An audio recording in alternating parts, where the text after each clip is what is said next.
75 ఏళ్ల స్వాతంత్ర భారత చరిత్రలో రైతుకు పెట్టుబడి వ్యవసాయానికి ఇచ్చిన మొట్టమొదటి ప్రభుత్వం తెలంగాణ ప్రభుత్వం, మొట్టమొదటి నాయకుడు కేసీఆర్.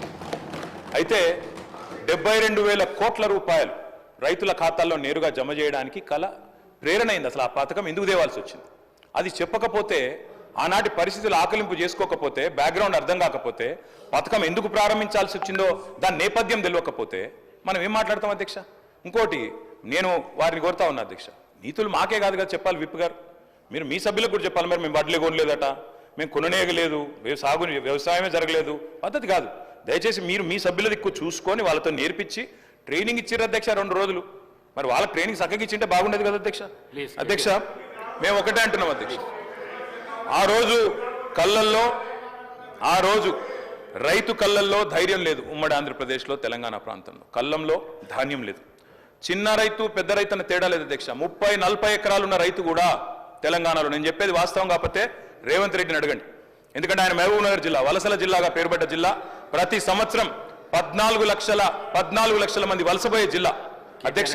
కేటీఆర్ గారు సభానాయకుడు రేవంత్ రెడ్డి అని ఏకవచనంతో మాట్లాడకండి అధ్యక్ష. సభానాయకుడు గౌరవం అనేది గౌరవం ఇవ్వండి. రైట్, గౌరవం అనేది అధ్యక్ష, గౌరవం అనేది ఇచ్చి పుచ్చుకోవాలి అధ్యక్ష. ఇస్తాం, మేము కూడా ఇస్తాం. ఇవ్వకపోతే కేసీఆర్ గారిని ఇష్టం వచ్చినట్టు మాట్లాడితే మేము కూడా అట్లే మాట్లాడాల్సి వస్తుంది అధ్యక్ష. దానికి మేమేం చేయలేం అధ్యక్ష. 20-30 నేనేం తిట్టలేదు కదా అధ్యక్ష, నేనేమన్నా అధ్యక్ష పేరు పెట్టి పిలిచిన గంతే కదా. అదే ఏకవచనంతో పిలవకండి మీరు చాలా అధ్యక్ష. ఓకే రైట్ అధ్యక్ష. మీకు చెప్పాల్సిన అధ్యక్ష 20-30 ఎకరాలు ఉన్న రైతులు కూడా, పాలమూరు లాంటి జిల్లాలో 20-30-40 ఎకరాల రైతులు కూడా హైదరాబాద్కి వచ్చి కూలీ చేసుకునే పరిస్థితి అధ్యక్ష. ఇది వాస్తవం. ఎందుకంటే నీళ్లు లేవు, కరెంటు లేదు. అట్లాంటి పరిస్థితుల్లో రైతులు కూలీలుగా మారి అడ్డా మీది కూలీలుగా ఇక్కడ హైదరాబాద్లో పనిచేసిన దుస్థితి. అందుకే మేము 20 ఎకరాలు 10 ఎకరాలు 12 ఎకరాలని కోతలు పెట్టలేదు అధ్యక్ష. తెలంగాణ ప్రాంతంలో నీళ్లు లేక ఎన్ని ఎకరాలున్నా రైతు కూలీగా మారిపోయిన దయనీయమైన పరిస్థితి ఉండే కాబట్టే మేము ఆలోచన చేసినాం అధ్యక్ష. మేము ఆనాడు మొట్టమొదటి ప్రాధాన్యతగా తెలంగాణ రాష్ట్రం ఏర్పడిన తర్వాత వ్యవసాయ రంగాన్ని తీసుకున్నాం. వ్యవసాయ రంగం, సాగునీటి రంగం. ఎందుకంటే నీళ్లు, నిధులు, నియామకాలను ఉద్యమ కాలంలో మేమే చెప్పినాం అధ్యక్ష. అందుకే నీటి విషయంలో ప్రతి నీటి బొట్టును ఒడిసి పట్టి గోదావరి కానీ కృష్ణ కానీ సాగునీటి అందించాలి, ఖచ్చితంగా రైతుల బీళ్లకు ఖచ్చితంగా నీళ్లు ఇవ్వాలని ఒక ఎజెండాతో పనిచేసినాం. ఆ పునర్నిర్మాణ కార్యక్రమం తీసుకున్నాం అధ్యక్ష. అందులో భాగంగానే అధ్యక్ష, రైతు చల్లగా ఉంటే పల్లె చల్లగా ఉంటుంది అధ్యక్ష. పల్లె కూడా అందరూ బాగుంటారు. ఎందుకంటే గ్రామీణ ఆర్థిక వ్యవస్థకు రైతు కేంద్ర బిందువు. ఆ రైతు బాగుంటే రైతు చుట్టూ అల్లుకున్న అన్ని కుల వృత్తులు బాగుంటాయి అధ్యక్ష. ఆ ఉద్దేశంతోనే వ్యవసాయాన్ని స్థిరీకరించాలనుకున్నాం. మేము రైతు బంధు పెట్టింది ఊరికనే పెట్టలేదు అధ్యక్ష. మా ఉద్దేశం వ్యవసాయ స్థిరీకరణ, వ్యవసాయ స్టెబిలైజేషన్, అగ్రికల్చర్ స్టెబిలైజేషన్. ఆ కార్యక్రమంలోనే కొన్ని విప్లవాత్మకమైన కార్యక్రమాలు తీసుకున్నాం అధ్యక్ష. అందులో ముఖ్యమైనది అధ్యక్ష 24 గంటల నిరంతర విద్యుత్. తెలంగాణ వచ్చినాడు అధ్యక్ష, కరెంటు లేదు.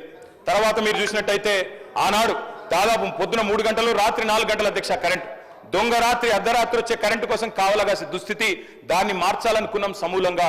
24 గంటల నాణ్యమైన ఉచిత విద్యుత్ రైతులకు అందించిన ఒకే ఒక్క నాయకుడు భారతదేశంలో కేసీఆర్ గారు అధ్యక్ష. ఆ కార్యక్రమం చేశారు. అదేవిధంగా మంత్రి గారు కోమటిరెడ్డి వెంకటరెడ్డి గారు మీ అనుమతితో పర్మిషన్ సభను ఎప్పుడు కూడా తప్పుతో పట్టించే విధంగా 10 ఏళ్ళు మంత్రిగా పనిచేసిన సీనియర్ శాసనసభ్యులు 24 గంటలు ఇచ్చినామని చెప్పినప్పుడు మధ్యలో మా పిసిసి ప్రెసిడెంట్గా ఉన్నవారు అమెరికాలో ఏదో మాట్లాడితే నేను అప్పుడు ఇమీడియట్గా నెక్స్ట్ డేనే బండ సోమవారం అని భువనగిరి మండలం ఒక సబ్స్టేషన్కి వెళ్ళి లాగ్ బుక్ చెక్ చేయించి 4 నెలలకే లాగ్ బుక్ చెక్ చేయించి ఆపరేటర్తోనే నేను ఇంటర్వ్యూ తీసుకొని ఎన్ని గంటలు వస్తున్నాయంటే 10-11 గంటలు సార్, రికార్డు ఉంది సార్, నేను పంపిస్తాను మీకు.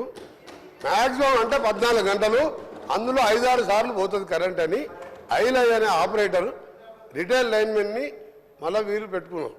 గతంలో రిటైల్ లైన్మెన్ అయిన తర్వాత ఐటీఐ చేసిన వాళ్ళని పెట్టేది ఎక్స్పీరియన్స్ లైన్మెన్.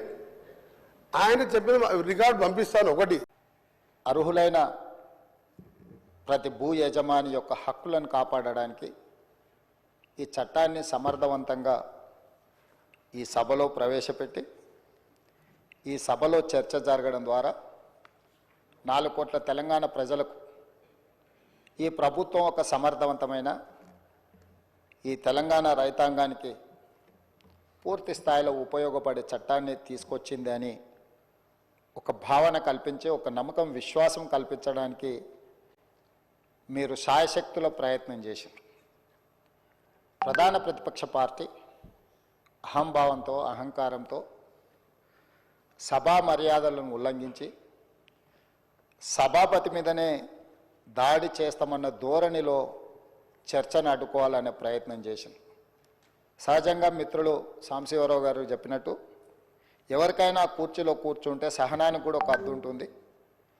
మీరు సహనం కోల్పోయి వాళ్ళ మీద చర్యలకు ఉపక్రమించే పరిస్థితులు వాళ్ళు కల్పించిన మీరు చాలా ఓపికతో వారు ఎలాంటి ప్రయత్నాలు చేసినా రెచ్చగొట్టడం ద్వారా ఈ చర్చను తప్పుదారి పట్టించాలనే ప్రయత్నం చేసినా మీరు అవకాశం ఏమాత్రం ఇవ్వకుండా వాళ్ళంతటా వాళ్ళే సహనం చచ్చిపోయి సహకరించవలసిన పరిస్థితిని కల్పించి ఈ సభను ముందుకు నడిపించి ఇంత కీలకమైన ముఖ్యమైన ఈ చట్టాన్ని తెలంగాణ రాష్ట్ర రైతాంగానికి మేలు జరిగే విధంగా ఈరోజు కొనసాగించినందుకు మిమ్మల్ని మనస్ఫూర్తిగా అభినందిస్తూ, ఈ తెలంగాణ సమాజం, ఈ ప్రాంతం ప్రతి సమస్య భూమి చుట్టూతోనే ముడిపడి ఉన్నది. ఆనాడు ప్రధానంగా కమ్యూనిస్టు సోదరులు రావి నారాయణ రెడ్డి గారు కావచ్చు, ఆరుట్ల కమలాదేవి గారు కావచ్చు, మల్లు స్వరాజ్యం గారు కావచ్చు, భీమిరెడ్డి నరసింహారెడ్డి గారు కావచ్చు, ధర్మ భిక్షం కావచ్చు, సరే ఆరుట్ల కమలాదేవి, ఆరుట్ల రామచంద్రారెడ్డి గారు, బద్దం ఎల్లారెడ్డి గారు, మిత్రులు చాలామంది చెప్తా ఉన్నారు, చాకల ఐలమ్మ, ఇట్లా. అంటే చరిత్రలో వెనక్కిపోయినా కొద్దిగా వాళ్ళ పోరాటాలన్నీ కూడా వారు ఈ పోరాటంలో అసూలు బాసింది ఈ భూమి కోసమే. ఈ భూమిని ఆత్మగౌరవంగా, ఈ భూమిని హక్కుగా, ఈ భూమి వాళ్ళ జీవించే హక్కు, వాళ్ళకు ఆత్మగౌరవాన్ని తెచ్చిపెట్టేది